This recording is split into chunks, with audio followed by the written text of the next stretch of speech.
Então vamos orar neste momento para que Deus fale aos nossos corações, através da vida do Diego. Pai, nós estamos na Tua presença, nós queremos Te agradecer, ó Deus, por tudo que aconteceu até este momento, neste encontro de adoração, Senhor. Nós ouvimos a Tua palavra, nós lemos a Tua palavra, nós lemos as confissões, nós relembramos, ó Deus, da Tua bondade, do Teu amor, da Tua graça, Senhor, através dos hinos. Mas agora nós vamos ouvir a Tua palavra, Pai. A exposição da Tua palavra, e nós pedimos que, através da instrumentalidade do Teu Santo Espírito, o Senhor use o Diego para falar aos nossos corações. Usa o Teu servo, derrama da Tua graça, da Tua misericórdia sobre nossas vidas. O Senhor conhece, Deus, quais são os nossos dilemas, e o Senhor pode, de maneira sobrenatural, comunicar a Tua palavra aos nossos corações, ó Deus, para que todas as trevas, tudo aquilo que muitas vezes tira a nossa atenção do Senhor, seja dissipado pela exposição da Tua palavra, Pai. É isso que nós oramos, em nome do Senhor Jesus. Amém. Amém. Obrigado. Muito bem. Deus te abençoe, meu irmão. Amém. Um bom dia a todos. Que a graça e a paz de Jesus Cristo seja com sua vida, com sua casa e com os seus. Amém? Pois é, terceiro ano seguido. A gente nunca sabe se vai ser o último, mas enquanto vão chamando, a gente vai vindo. Quero agradecer o convite do reverendo Wellington, um amigo querido, que também tem como melhor qualidade da sua vida me conhecer e desfrutar da minha amizade. Então, a realidade é recíproca, viu, Wellington? Quero agradecer o conselho dessa igreja. E eu dizia ao reverendo Wellington o seguinte, alguns minutos antes do início do culto, já percebendo como a comunidade estava chegando, como vocês tinham participado da escola bíblica dominical e ali na comunhão do café. Eu sei que quando nós estamos imersos e inseridos em uma realidade, talvez nós não tenhamos a plena percepção daquilo que a gente tem vivido. Afinal, aquilo que nós vivemos no dia a dia é absolutamente normal. Então, não apenas expor as Sagradas Escrituras nessa manhã e no culto vespertino, mas eu estou aqui também para dar um testemunho aos irmãos, porque a cada ano que eu venho, de verdade, a cada ano, a igreja mais cheia, a igreja mais viva, a igreja mais vibrante. Então, glória a Deus por tudo que Jesus Cristo tem feito aqui em vocês, através de vocês, e que a cidade de Sorocaba continue, porque não é apenas comece, já são 155 anos, que ela continue sendo abençoada por essa igreja, por essa comunidade de fé, pela membresia da Presbiteriana Central de Sorocaba. Então, glória a Deus pela vida de vocês e glórias ao nosso Deus por tudo que Ele tem feito. Amém? Dessa vez, pela primeira vez nesses 3 anos, a minha esposa não veio, então eu sinto muito, a minha melhor parte ficou em Campo Mourão. Quem sabe num outro momento nós possamos estar juntos. Ela está lá com meus filhos, com o Noah de 11 anos, com o Gael de 7 anos, e é sempre assim uma alegria e uma saudação. Trago o abraço também da nossa igreja, nossa comunidade de fé. Eu quero convidar você a abrir a sua Bíblia no Evangelho de Marcos, capítulo de número 2, essa manhã, o Evangelho de Marcos, capítulo de número 2, convidando você à leitura a partir do versículo 13 até o versículo 22. Evangelho de Marcos, capítulo 2, versículos 13 a 22, eu brinco com o reverendo Wellington que quando eu vim aqui pela primeira vez, na celebração de 153 anos dessa igreja, eu disse, rapaz, eu nunca preguei em uma igreja que tenha tanta longevidade, 153 anos. Então o Wellington ele tem me dado a graça de a cada ano bater o meu recorde, porque agora, a partir desse ano, a igreja mais antiga, mais histórica, mais longeva que eu preguei, tem 155 anos de idade, então sempre uma alegria. Meus irmãos, Marcos capítulo 2, eu leio na Nova Versão Internacional, pode diferir um pouco do seu texto.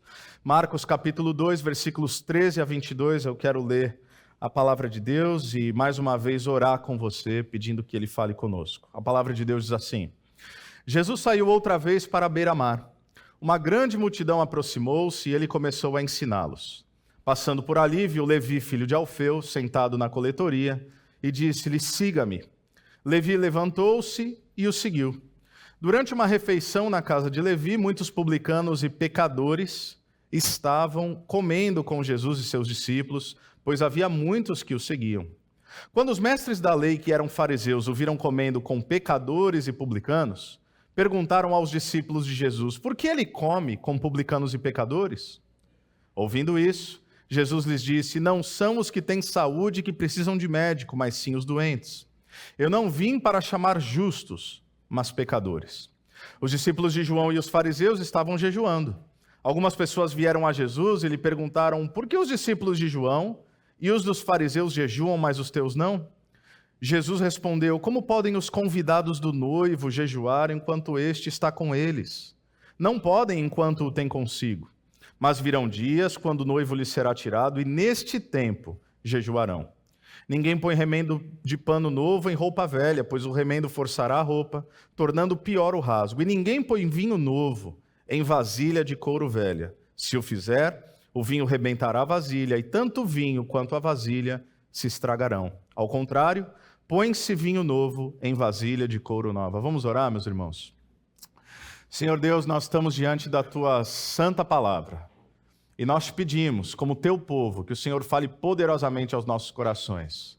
Não por mim, não pelas minhas limitações e debilidades humanas, mas que a Tua palavra, pelo poder do Teu Espírito, seja carregada às nossas mentes e corações, para nos levar à plenitude daquilo que é a Tua vontade, que é sempre boa, perfeita e agradável.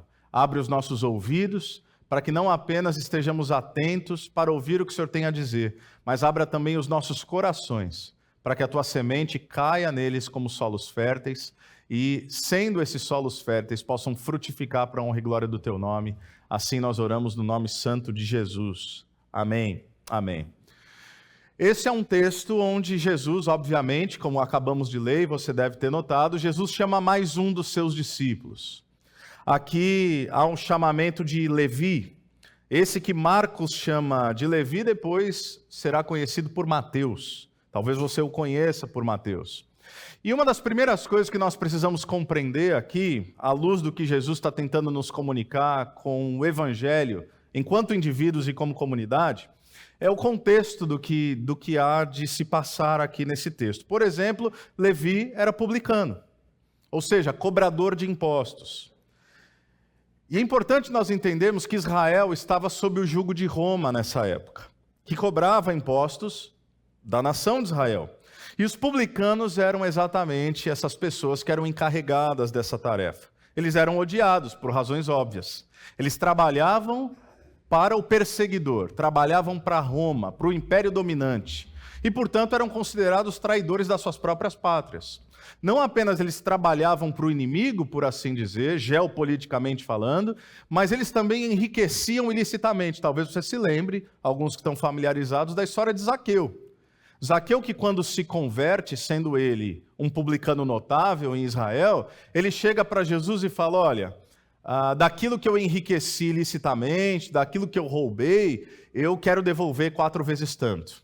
Interessante que Zaqueu, no dia da sua conversão, a partir dessa compreensão, porque ele doa para os pobres e devolve 4 vezes aquilo que havia se apossado ilicitamente, ele chegou muito perto ali da pobreza, de uma riqueza à pobreza apenas no dia da sua conversão, porque, obviamente, grande parte da riqueza desses homens, e não era pouca, era a partir de ilicitudes. Então, não apenas eles cobravam os impostos, mas eles cobravam a mais.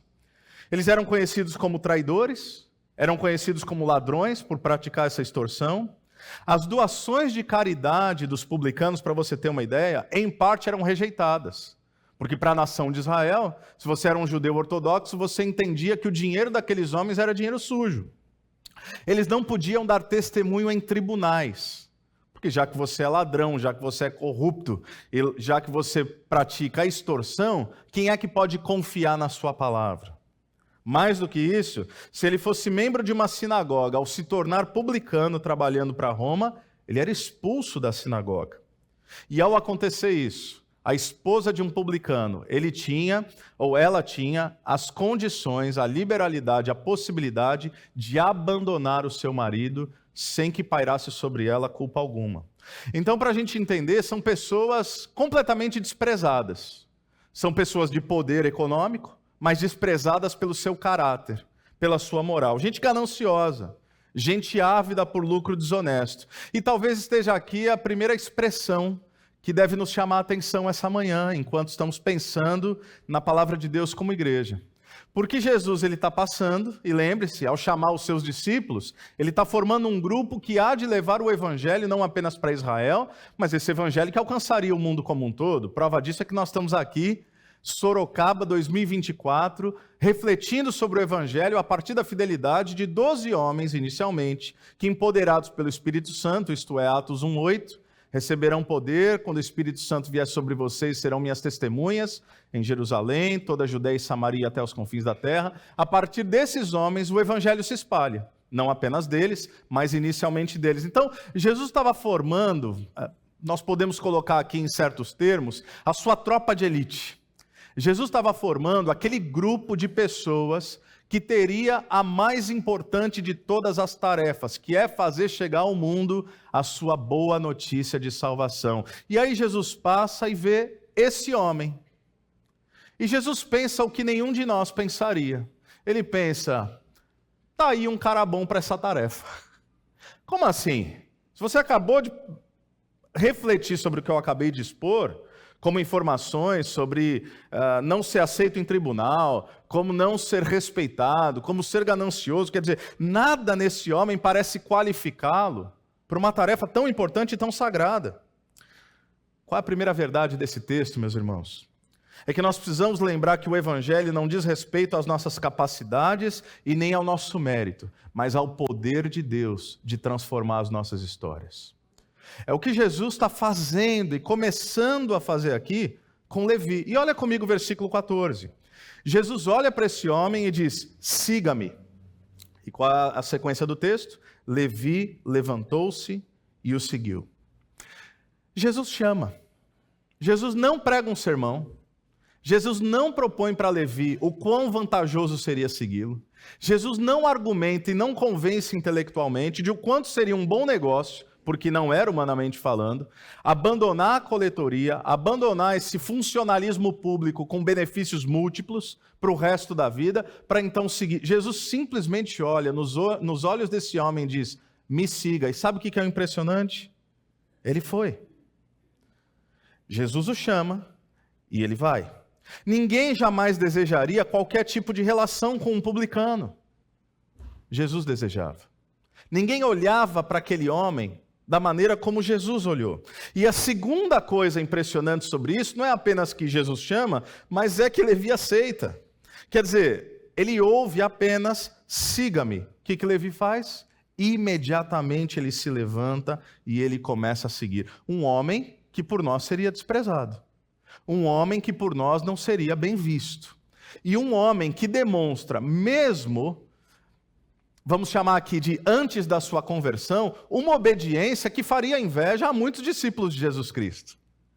Porque quantos de nós, ao ouvir a palavra de Deus, a palavra pregada, a palavra lida, a palavra texto sagrado, nós lemos, nós ouvimos, nós nos deparamos, e quantas vezes a tentação do nosso coração não é pensar, eu sei que é isso que Deus quer, mas eu não tenho certeza.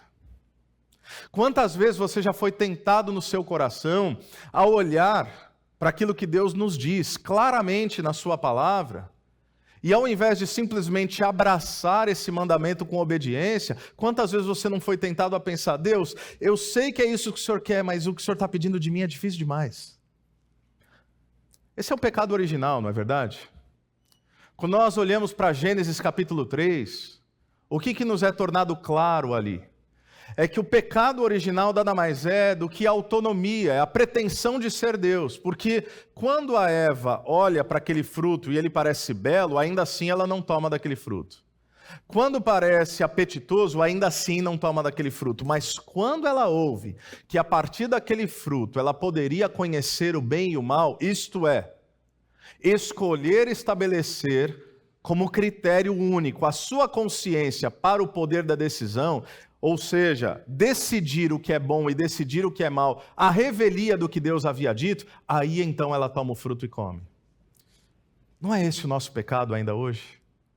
Todas as vezes que vacilamos e tropeçamos no pecado, o que nós estamos dizendo é: Deus, não importa o que o Senhor disse, e não importa se aquilo que o Senhor declarou é caminho de morte, o que importa é o que eu decido ser bom ou mal para a minha vida. Mas Levi não. Levi, esse cara que a gente olha e tem a tendência de desprezar, ele simplesmente aceita o chamado de Jesus. E você precisa ter em mente, meus irmãos, que diferentemente dos pescadores, por exemplo, Pedro, Tiago e João, que abandonam suas redes e vão seguir Jesus, Levi, uma vez que ele se levanta da coletoria, ele não tem como voltar. Depois que ele pede demissão do emprego dele, não tem como simplesmente voltar a pescar como os outros homens. Então, era uma decisão que mudaria o todo da sua vida. Então, já no encontro com Jesus, a vida desse homem muda. Segunda verdade para os nossos corações, o Evangelho transforma radicalmente a nossa história. Meus irmãos, uma graça que não interfere em todos os aspectos da nossa vida não é a graça verdadeira e bíblica. O Evangelho não veio para mudar a nossa rotina dominical tão somente. O Evangelho não veio para mudar a maneira como nós lidamos com aquilo que nós chamamos de espiritualidade. O Evangelho veio para afetar toda a nossa história, de modo, talvez você já tenha ouvido essa citação em algum lugar, do Abraham Kuyper. Ele dizia que não há nenhum centímetro quadrado em toda a existência a qual Cristo, que é soberano sobre tudo, não clame, é meu. O que essa afirmação está dizendo é: o Senhor é Senhor da sua vida por completo. É Senhor do seu tempo, é Senhor dos seus dons, é Senhor dos seus recursos, é Senhor dos seus talentos, é Senhor dos seus desejos, das suas ambições. É o Senhor das nossas vidas e afeta a nossa vida como um todo. Mas o texto segue. Durante uma refeição na casa de Levi, versículo 15, muitos publicanos, e aqui está entre aspas, e pecadores, estavam comendo com Jesus e seus discípulos, pois havia muitos que o seguiam. Interessante que a Bíblia coloca entre aspas pecadores. É claro, nós somos reformados, então nós entendemos que o ser humano é depravado na sua natureza. Ele é pecador na sua essência. Contudo, quando a Bíblia afirma pecadores, é assim, é pecador conhecido. Então não é que Jesus estava ali com pecadores, porque ele foi num culto, onde todos se reconhecem como pecadores redimidos pela graça de Deus. Não, Jesus estava com gente de caráter duvidoso. Jesus estava rodeado de publicano. Jesus estava rodeado de pessoas que não eram bem vistas pela sociedade, não eram bem vistas pelos poderosos, não eram bem vistas pelos religiosos. Aliás, a leitura, uma paráfrase de Eugene Peterson, no seu texto A Mensagem, desses versículos aqui, ele lê da seguinte maneira: mais tarde, Jesus e os discípulos estavam jantando na casa de Levi, e seus convidados eram pessoas de má reputação. Surpreendentemente, alguns deles se tornaram seguidores de Jesus. Os líderes religiosos e os fariseus, vendo Jesus na companhia daquela gente, foram tomar satisfação com os discípulos. Que exemplo ele está dando, andando com gente desonesta, e eu acho interessantíssimo como Peterson traduz, com gente desonesta e essa ralé. Espiritualmente falando, esse povo desprezível, esse povo que a gente sabe que não presta, esse povo, meus irmãos, vamos falar baixo para ninguém ouvir, esse povo que a gente não quer na nossa igreja, esse povo que a gente não quer que seja amigo dos nossos filhos, esse povo que se entrar pelas portas das nossas comunidades de fé, a gente faz as contas, a gente até quer que eles sejam salvos, mas eles poderiam ir para outra comunidade, porque se eles entrarem aqui, conhecendo e sabendo quem eles são, talvez eles deem muito trabalho, e eu acho que a gente não quer esse tipo de coisa. Às vezes é assim que pessoas que dizem ter sido transformadas pelo poder de Deus pensam e agem. O ato de comer junto naquela cultura era algo de extrema simbologia. Você não sentava e não comia à mesa com quem você não queria compartilhar a vida. Em certa medida nós temos um pouco disso. Eu aprendi isso, por exemplo, em Campo Mourão, que é uma cidade de valores bastante tradicionais. E eu me lembro, eu não sei se eu já contei isso aqui em algum momento, creio que não, mas eu me lembro quando eu cheguei em Campo Mourão, isso foi em 2006, 2007 em definitivo. E aí um casal me convidou para ir na casa deles. Um casal da igreja. E esse casal, ao invés de me convidar para ir para a sala, eles me convidaram para ficar ali na cozinha, enquanto a esposa dele cozinhava, ele conversava com a gente, ela também, eu, minha esposa, nós não tínhamos nossos filhos ainda, e fomos uma vez, fomos 2 vezes, fomos 3 vezes, e aí, certa vez ele disse o seguinte: sabe por que a gente convida vocês para a cozinha e não para a sala? Eu falei, não sei não, eu já reparei, mas não sei, é hábito? Ele falou, não, deixa eu te ensinar uma coisa. É porque sala é lugar de visita, cozinha é lugar de afeto. Interessante. Ele falou, então, quando nós estamos convidando vocês para a nossa cozinha, panela suja, louça lavada, barulho, cheiro, o que nós estamos comunicando é o seguinte: nós não queremos que você fique apenas num ambiente adequadamente preparado para quem visita e vai embora. Nós queremos que você faça parte da nossa vida. Eu achei de uma pedagogia muito interessante. Então eu aprendi que sim, a gente pode chamar as pessoas para a nossa sala de estar, mas amigo, não precisa muito de tato não, a gente chama para a cozinha, senta aí na bancada, fica aqui perto, não repara não, eu estou cozinhando, mas a gente vai conversando, e é assim que a vida acontece. Em certo sentido é o que está acontecendo aqui. E por isso os líderes religiosos, meus irmãos, e os fariseus não se davam ao luxo de comer em qualquer lugar e com qualquer um. Fariseu traz essa ideia do hebraico de pushrim, significa separado. É um sujeito que está alheio a outras realidades. É um sujeito consagrado, mas não apenas no bom sentido, porque essa consagração se transmutou em legalismo. É o tipo de gente, num português assim bem claro, é o santarrão. É o cara que ele olha sempre de cima para baixo. É o cara que realmente se considera superior a todos os outros. Não importa se partilha da mesma verdade, ele vê de outra maneira. Então, na dúvida, o que eles fariam? Eles iriam se tornar impuros, jantando, almoçando com pessoas impuras, com publicano, com gente ralé, como diz o Peterson, como pessoas de caráter duvidoso. Que tipo de convidado vai para ver se eu posso estar junto? A refeição foi adequadamente preparada? A purificação cerimonial nas mãos foi realizada de modo adequado? Na dúvida, eles não se misturavam. Então, quero que a gente entenda isso. Partilhar uma refeição aqui era um convite para partilhar a vida. É por isso que Jesus se sentar à mesa com gente de má reputação era um escândalo cultural para os religiosos. Ainda é. Às vezes dá a impressão que Jesus quer andar com gente que a gente não quer andar. Às vezes dá a impressão que Jesus quer salvar pessoas que a gente não gostaria de ter muito perto. Às vezes dá a impressão que Jesus é um tanto, e eu uso aqui essa liberdade de expressão com toda a reverência, me permita, parece que Jesus é meio inconveniente. Aliás, era assim que ele era visto. Ele era chamado de comilão e beberrão pelos líderes religiosos. Porque onde tinha gente, ele estava lá. Que tipo de gente? Gente. O conceito da imago Dei, o ser humano formado à imagem e semelhança de Deus. Apenas os redimidos? Não, o ser humano também passível ainda do alcance escandaloso da graça. O evangelho vem para romper os moldes do tradicionalismo religioso. Então, na mesa de Jesus, se assentam pecadores e publicanos.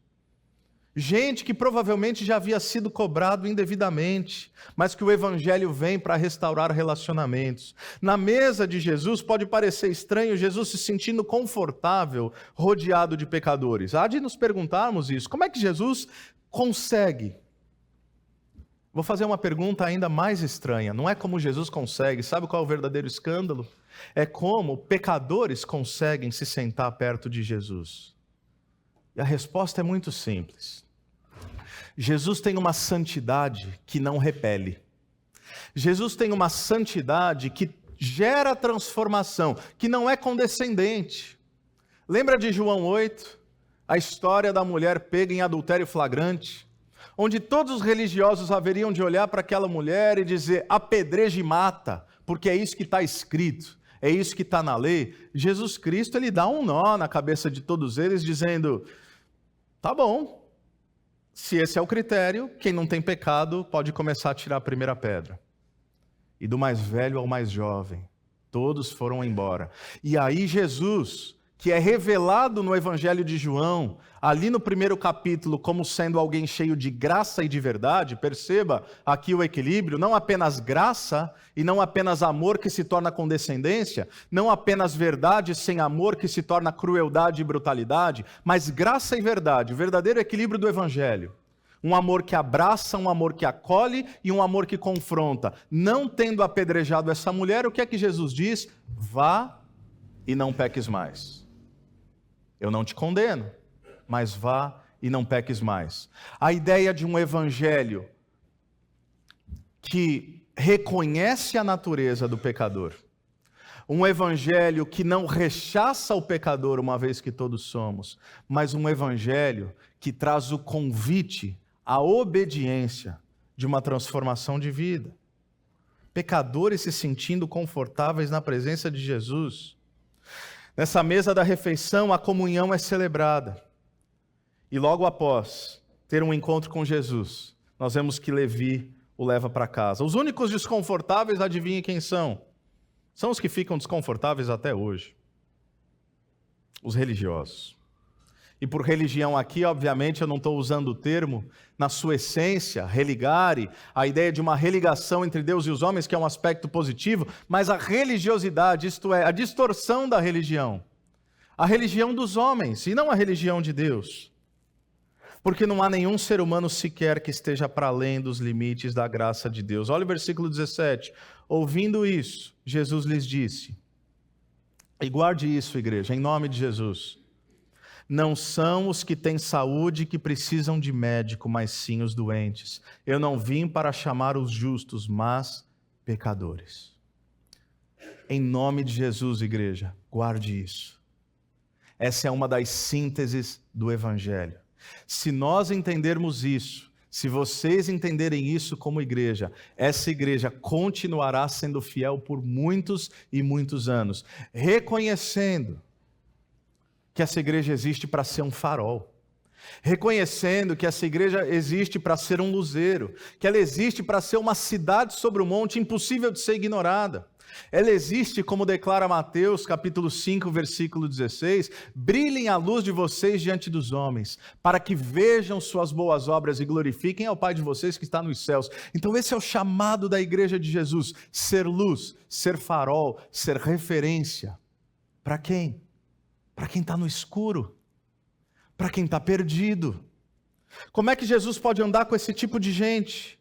Como é que Jesus pode aceitar gente assim na igreja dele? Eu acho que Jesus diria mais ou menos o seguinte: não é porque eles merecem, é porque eles precisam. Não é porque eles têm o mérito em si mesmos, mas é porque o meu Pai amou o mundo e amando o mundo me enviou, para que todo aquele que crer em mim não pereça, mas tenha verdadeira vida. O Evangelho só é boa notícia, meus irmãos, porque ele diz ao pecador que em Jesus existe uma alternativa de vida. E a graça é somente graça para quem jamais conseguiria sozinho, e sabe disso.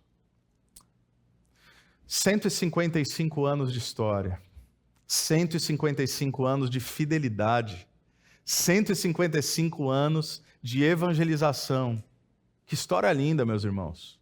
Que história linda. Com adversidades, com percalços, com idas e vindas, com perdas e ganhos, com lágrimas de alegria e lágrimas de tristeza, com diferentes gerações. Se a pergunta que nós vamos nos fazer essa manhã é: como continuaremos sendo fiéis pelos próximos 5, 10, 15, 20, 155 anos, nós precisamos entender isso. Nós precisamos entender que há um sem número de pessoas perdidas em Sorocaba e que se não for a revelação dos filhos de Deus, isto é, nós, vocês, essa igreja, eles continuarão perdidos. E que por vezes isso vai ser um risco. Por vezes isso vai ser desconfortável, por vezes isso pode colocar inclusive a nossa reputação sub júdice, mas como eu aprendi de um sábio pastor, veterano no ministério e meu professor de seminário, cuide do seu caráter, que Deus vai cuidar da tua reputação.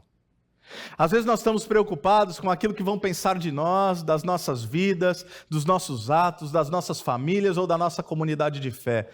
O Salmo 3 diz: em paz me deito e durmo, porque o Senhor me faz repousar. Não tem nada que paga a paz de você poder botar a cabeça no travesseiro e saber que Deus te sustenta, que Deus é o nosso repouso, que Deus é a nossa força e que nós temos vivido em integridade diante do Senhor. Puxa vida, quantas pessoas virão? Que tipo de pessoas virão? Pode ser que Deus mande vários publicanos.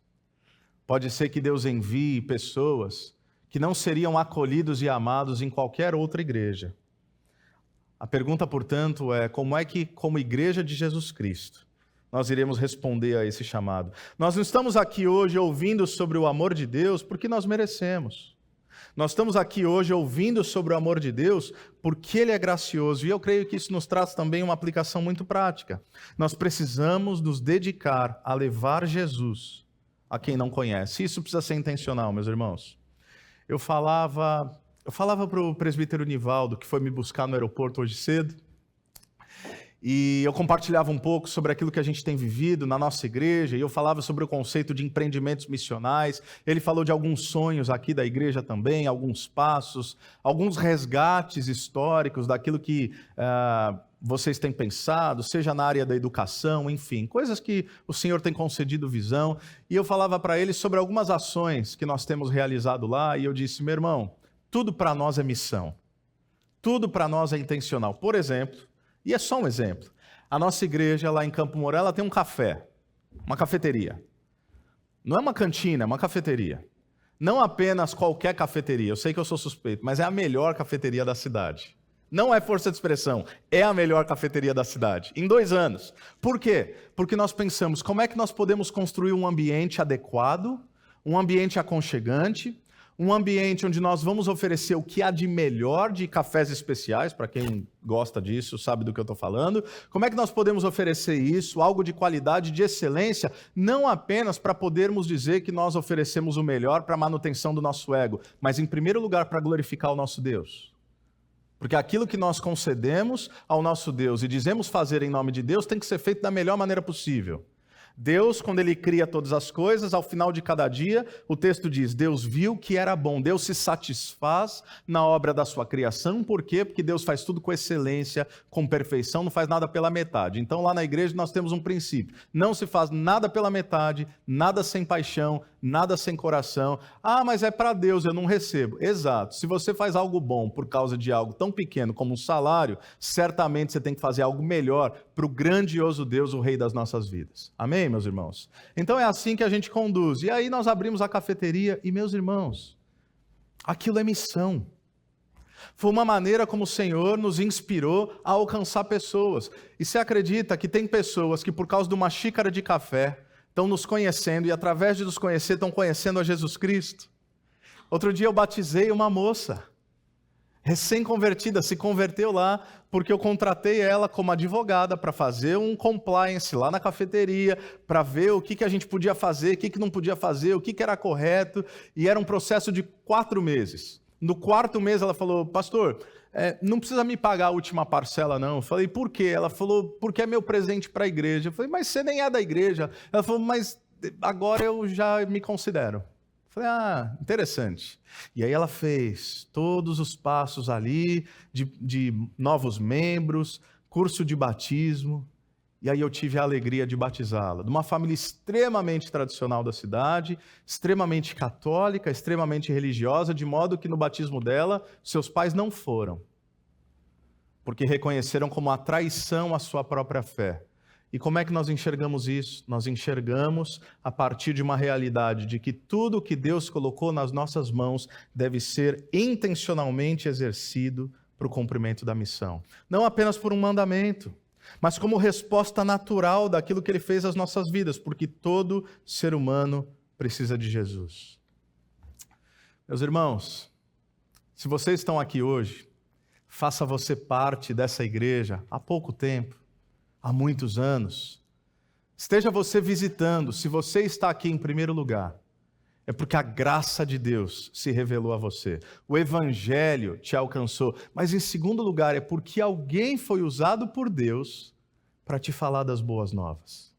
Em algum momento isso fez sentido. Quem sabe alguns de nós vieram de modo até relutante. Vamos ver o que é esse negócio de igreja.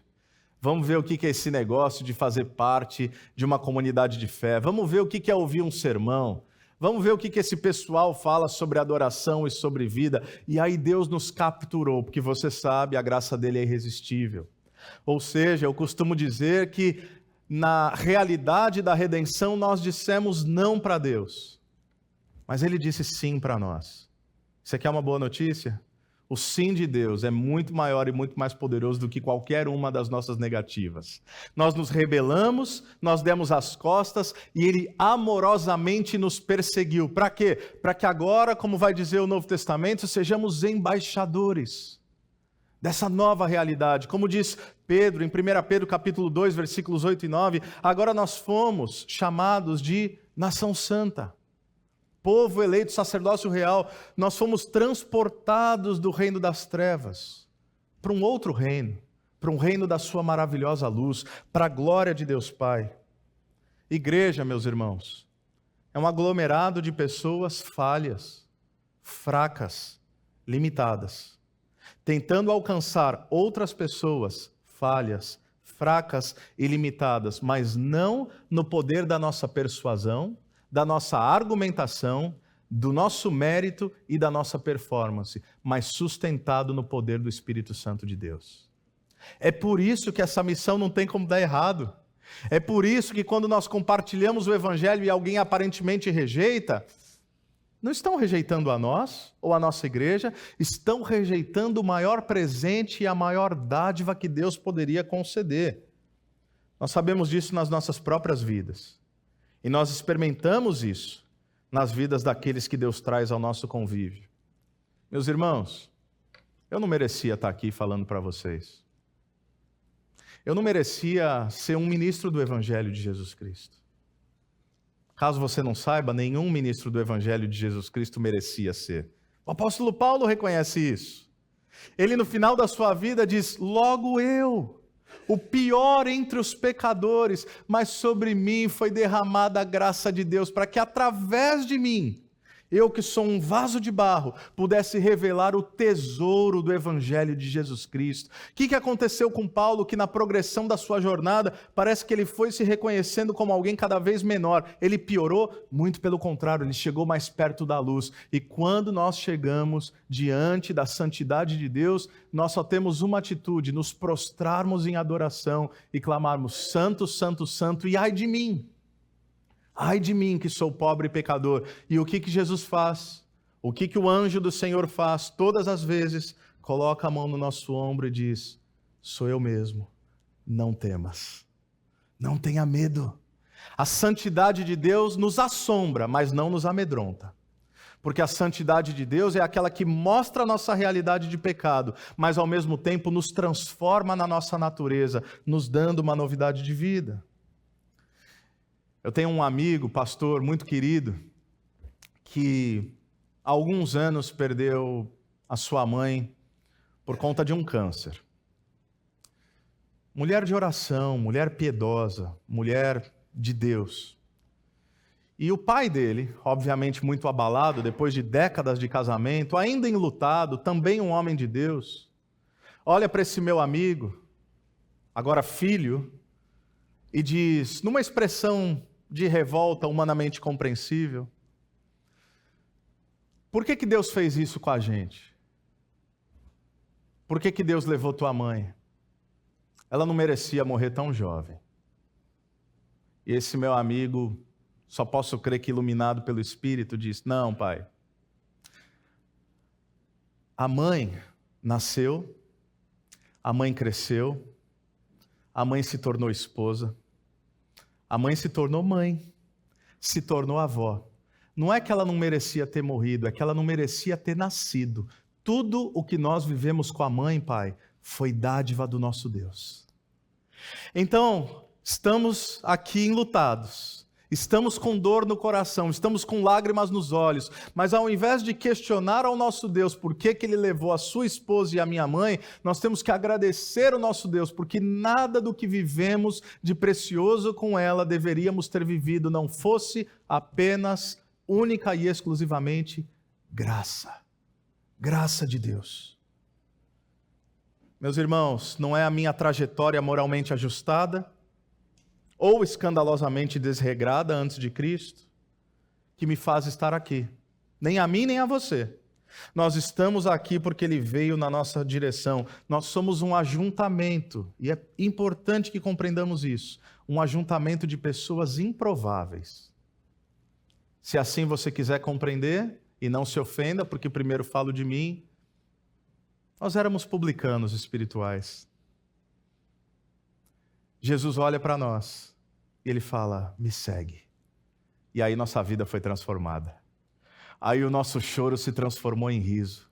Aí os nossos afetos foram alterados. A nossa consciência foi moldada. O nosso coração foi dilatado. Os nossos desejos e ambições se transformaram completamente. O nosso destino eterno se mudou. Apenas por uma palavra, por um chamado irresistível de um Cristo que, a despeito do que éramos, e a despeito, em certa medida, do que ainda somos, ao menos na nossa própria carne, um Cristo que olha para mim e para você e diz, me segue. Mas a história não termina aqui. A história termina dizendo que os discípulos de João e os fariseus estavam jejuando. Algumas pessoas vieram a Jesus e lhe perguntaram por que os discípulos de João e os dos fariseus jejuam, mas os teus não? E o 19, Jesus respondeu, como podem os convidados do noivo jejuar enquanto este está com eles? Não podem enquanto tem consigo, mas virão dias quando o noivo lhes será tirado, e nesse tempo jejuarão. O jejum aqui ritual era um exercício de piedade, acontecia 2 vezes por semana. Agora, o jejum como sinal de lamento, provavelmente o jejum de João Batista, tinha muito mais a ver com uma expressão de contrição. Uma vez que o ministério profético de João Batista era também um lamento pela condição espiritual de Israel, completamente degradada. E Jesus responde de modo brilhante, como sempre. Para o judeu, o casamento era símbolo de extrema alegria, de celebração. E se tinha uma regra no casamento, é que mesmo sendo parte cotidiana, ou no mínimo o jejum de 2 vezes por semana ali, num casamento ninguém jejuava. Por quê? Porque era tempo de festa. E aí o que Jesus diz? O noivo está aqui. Se o noivo está aqui, vocês vão lamentar pelo quê? Então Jesus está dizendo, eu sou o noivo, eu vim para trazer alegria e não um ritualismo mecânico de falsa contrição. Meus irmãos, espiritualidade triste e saudosista não é coisa de Deus, não. Às vezes parece que para algumas pessoas ser crente é sinônimo de ser carrancudo, é de não ter bom humor, é de não poder se alegrar. Espiritualidade triste não tem a ver com a alegria revelada no Evangelho de Jesus Cristo. E ser carrancudo não tem nada a ver com seriedade nem reverência. São duas coisas completamente distintas. E a razão é explicada nos versículos seguintes, versículos 21 e 22, que nos trazem como resumo o que Jesus quer comunicar aqui. Ninguém põe remendo de pano novo em roupa velha. E ninguém põe vinho novo em vasilha de couro velha. Em outras palavras, sabe o que Jesus está dizendo para eles? E creio que também para nós? Eu não vim para melhorar seus tradicionalismos ritualísticos religiosos. Eu vim para trazer uma nova forma de se relacionar com Deus. Alguém já disse certa vez que a tradição é a fé viva dos que já morreram. E o tradicionalismo é a fé morta daqueles que ainda vivem. Explico. Toda vez que eu venho nessa igreja eu me sinto muito honrado. De verdade. Cada vez que eu prego nesse púlpito, esse púlpito tem história. Esse coral que hoje à noite vai cantar tem história. Eu achei que era o 2º ou 3º, é o coral mais antigo da Igreja Presbiteriana do Brasil. Nós nunca podemos abrir mão da beleza dessa tradição. A tradição é bela, mas em nome de Jesus, irmãos, jamais deixemos a tradição, isso é, a história, o legado, o fruto, aquilo que é bom, se transmutar em tradicionalismo ritualístico, mecânico, robótico. A pergunta, portanto, é: o que Deus fez até aqui? E como podemos honrar? E aí, então, o que Deus quer fazer a partir daqui? E como Ele vai usar a nossa vida para fazer isso? Como Ele vai usar a nossa vida para alcançar essa geração? Como Ele vai usar a nossa vida para alcançar os mais jovens, que muitos deles estão perdidos? A tradição é boa, o tradicionalismo não. Os discípulos de Jesus têm tradições, mas de um jeito diferente. Não fazem nada de modo robótico, mas fazem porque entenderam a essência do que Jesus quis comunicar. O que esse texto está nos dizendo e qual é o desafio para nós nessa manhã? E minha oração por essa igreja, não apenas em mais esse ano, mas nos anos que hão de vir. Jesus nos chama a uma constante novidade de vida. Jesus quer ressignificar nossa história, ressignificar nossa família, nossos relacionamentos, nossos casamentos. Jesus está nos chamando a uma consciência renovada sobre fé, sobre vida. Jesus veio para que vivamos todos os dias o novo do Senhor. O que Deus fez até aqui? O que Ele quer fazer a partir de então? Como é que podemos olhar para a beleza de todos esses anos? E como é que podemos então, em certo sentido, até nos arriscarmos? E tal como Isaías, no capítulo 6, o profeta, um dos grandes profetas do Antigo Testamento, no seu chamado, quando ele vê a glória do Senhor, ele diz: eis-me aqui, envia-me a mim. Jesus veio para essa realidade. Depois de 155 anos de história, meus irmãos, de fidelidade, de graça, de evangelização, qual é o próximo passo?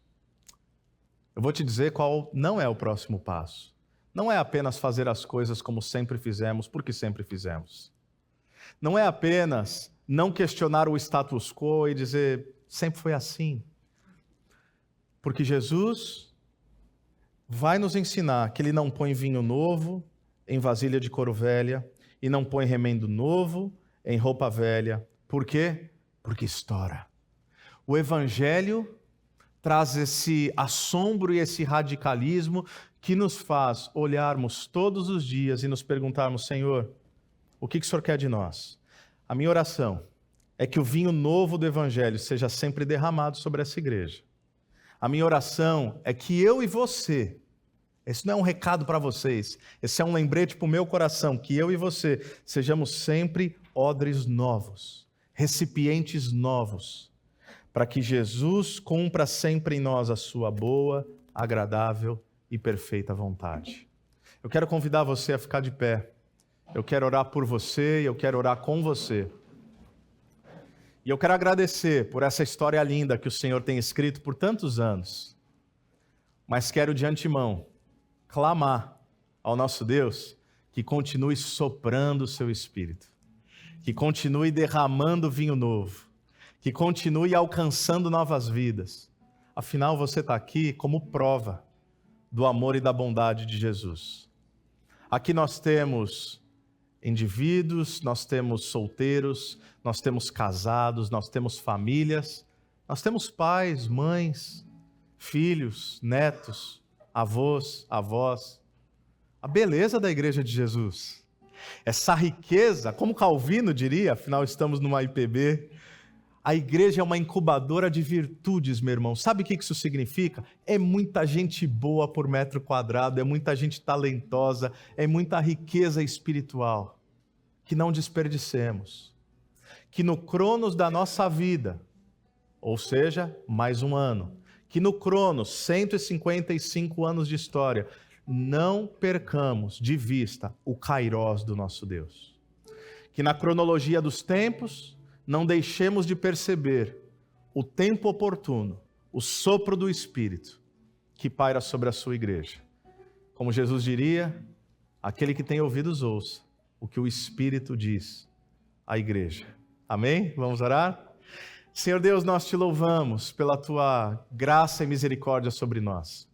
Obrigado por mais um ano de história, obrigado pela fidelidade renovada sobre essa igreja, sobre essa comunidade, sobre os seus pastores, presbíteros, conselho, líderes, membresia. Obrigado, Senhor, por essa multiplicidade de faixas etárias, de histórias, de consciências. E nisso há uma riqueza, nisso há uma virtude. Que o Senhor use todos para a honra e glória do teu nome. Que o Senhor use mais esse ano que se inicia, para que essa igreja tenha ainda mais uma paixão evangelística, ainda mais um zelo missionário, ainda mais um acolhimento generoso, ainda mais uma intencionalidade no alcance. Que o Senhor derrame dádivas, carismas, dons. Que o Senhor sopre o teu Espírito. Para que, empoderados pelo Espírito, nos tornemos aquilo que o Senhor Jesus diria que haveríamos de nos tornar, verdadeiras testemunhas por onde quer que passássemos. Nós damos glórias e honra ao teu santo nome e oramos essas coisas no nome de Jesus. Amém, amém e amém. Que Deus te abençoe. Pai, muito obrigado por tudo aquilo que o Senhor fez nessa manhã em nós e aquilo que o Senhor fará, ó Deus, através dessa palavra pregada, Pai. Que ela possa frutificar no seu tempo, para que possamos glorificar o teu nome em tudo que nós fazemos, Senhor. Agora, irmãos, que a graça de nosso Senhor e Salvador Jesus Cristo, o amor de nosso Deus e Pai, o conselho, o consolo, o poder e a ação do Santo Espírito de Deus estejam sobre vocês agora e pelos séculos dos séculos. Amém.